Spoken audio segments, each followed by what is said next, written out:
अब बात महाराष्ट्र की करेंगे। महाराष्ट्र की राजनीति और नेशनलिस्ट कांग्रेस पार्टी यानी कि एनसीपी में एक बार फिर से अंदरूनी कलह और बड़े राजनीतिक उलटफेर की अटकलें तेज हो गई है। हालिया बैठकों और बयानों ने दोनों गुटों के बीच हलचल बढ़ा दी है। शरद पवार के एनसीपी के नेता जयंत पाटिल और जितेंद्र आह्वान ने मुख्यमंत्री देवेंद्र फडणवीस से उनके आधिकारिक आवास पर एक सीक्रेट मुलाकात की। इसके अलावा अजीत पवार गुट में पार्टी की कमान को लेकर विवाद सामने आया है। अजीत पवार गुट के वरिष्ठ नेता प्रफुल्ल पटेल और प्रदेश अध्यक्ष सुनील तटकरे ने भी मुख्यमंत्री से मुलाकात की। इसके साथ ही डेप्यूटी सीएम सुनीत्रा पवार ने प्रदेश अध्यक्ष सुनील तटकरे से सवाल किया कि मुख्यमंत्री फडणवीस के साथ हुई बैठकों की जानकारी उन्हें क्यों नहीं दी गई, जिसके बाद राजनीतिक गलियारों में अब नए समीकरणों की चर्चा शुरू हो गई है।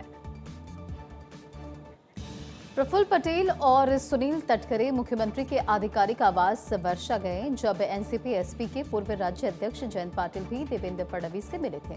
इससे अटकलें तेज हो गई थी कि फडणवीस एनसीपी के दोनों गुटों के बीच मध्यस्थता कर रहे हैं और तटकरे ने माना कि उन्होंने अपने निर्वाचन क्षेत्र के विकास कार्यों के लिए देवेंद्र फडणवीस से मिलने से पहले सुनेत्रा से कोई चर्चा नहीं की थी।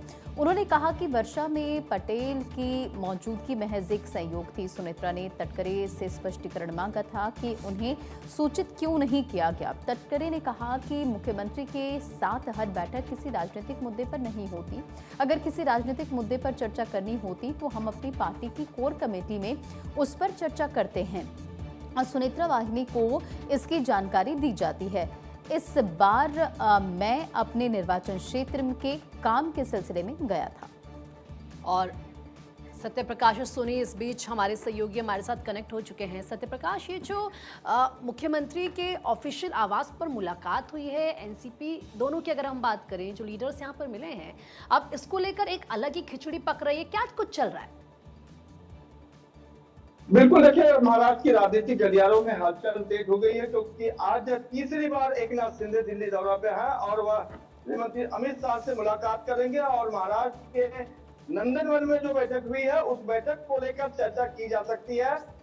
सूत्रों से जानकारी यह है कि शरद पवार गुट के जो दो विधायकों ने मुलाकात की है, उसमें विभागों को बंटवारे को लेकर चर्चा हुई है और इसीलिए यह जो बैठक है लंबी चली, करीब 1 घंटे की बैठक चली है। उसके बाद मुख्यमंत्री देवेंद्र फडणवीस से भी इसकी चर्चा हुई है। अब माना जाता है कि जिस तरह से लगातार महाराष्ट्र में फूट की अटकलें तेज हुई है उसको लेकर यह बैठक है। हालांकि जितेंद्र आह्वान ने स्पष्ट किया है कि यह बैठक किसी राजनीति के कारण नहीं थी, बल्कि अपने लोकल क्षेत्र में जो दिक्कतें होती है उस पर चर्चा के लिए यह बैठक की है।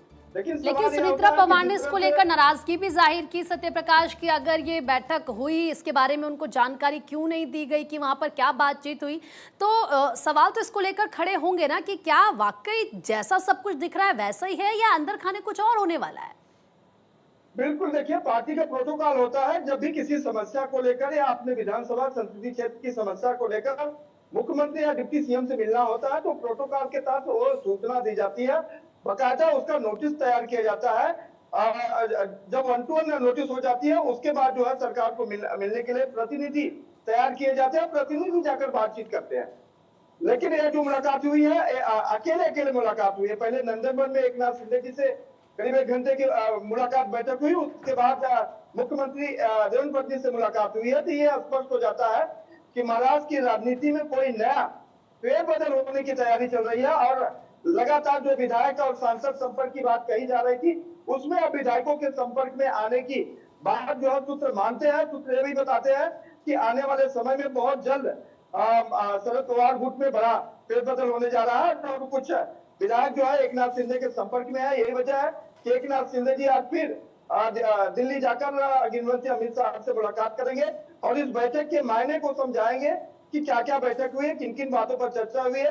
कहा जा रहा है कि शरद पवार को जो विधायक है वो अपने विभागों की मंत्रिमंडल में विभाग की मांग पर अड़े हुए हैं, इसलिए बार बार यह बैठक हो रही है, चर्चा हो रही है।